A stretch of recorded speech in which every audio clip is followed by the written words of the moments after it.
Harry and Meghan going broke, screams the cover of this week's issue of Star. The outlet notes several of Prince Harry and Meghan Markle's alleged financial crises on the cover, including a claim that the pair have $480,000 in credit card debt and that their charity has been investigated for missing funds, not so subtly implying the couple might have taken it to cover their lack of income.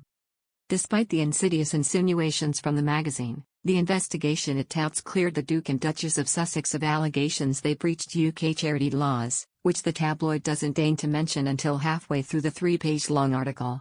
Regardless, an insider tells the outlet that despite their intention of conquering the US and turning their brand into a cash cow, making a few $100 million quite easily, those plans have seemingly blown up in their faces. Projects they've been working on have been cancelled or postponed, which they blame on the pandemic. But there's a big gap between their income and their spending, the insider continues. Their expensive Montecito mansion cost a fortune to keep up, the source insists. The cost of running it is astronomical, with mostly bills of up to $30,000. They're looking at downsizing because the property is just crippling them. Between their luxurious yet expensive home and pricey security detail, the insider adds, they're on their way to going broke. Tease not just the royal duo's home and security costs, which the tabloid estimates at $3 million a year, that are burning through their cash reserves, the source insists. Whenever the couple travel, they won't settle for anything less than 5-star hotels. While some might assume that it's Markle who spends the most, the source claims that it's actually Harry who has a loose grip on his wallet. Harry's up to his eyes in credit card debt, to roughly $480,000, the tipster says. Although he brought in estimated $10 million inheritance from his late mother Princess Diana, the source says he's already burned through a big chunk of it.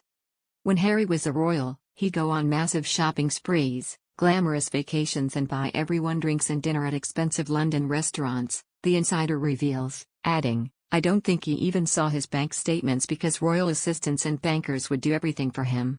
The idea of budgeting doesn't register with him. Now those habits are apparently coming back to bite Harry, as his spendthrift ways have caused major tension in his marriage. Meghan's warned Harry to curb his spending and they've gotten into fights about it, the tattler confides, although they note, but she clearly enjoys the fancier things in life, too. The source claims Markle's wardrobe and jewelry is worth well over $10 million.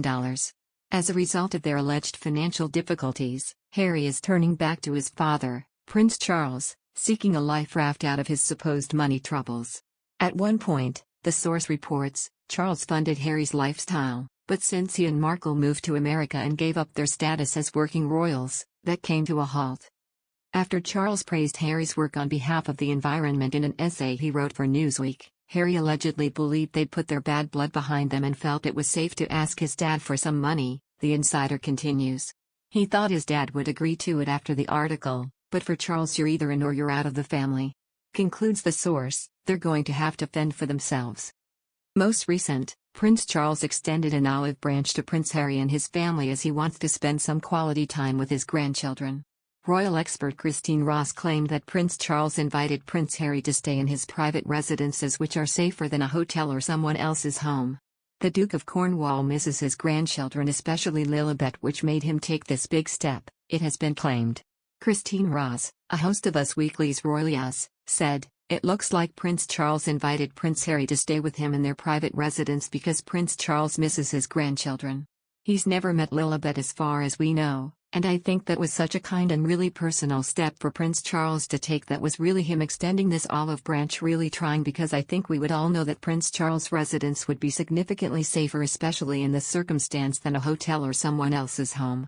Clarence House, where he lives, would be significantly safer and would kind of address any security concerns that Harry might have, so I think from Charles' point of view this was a big step.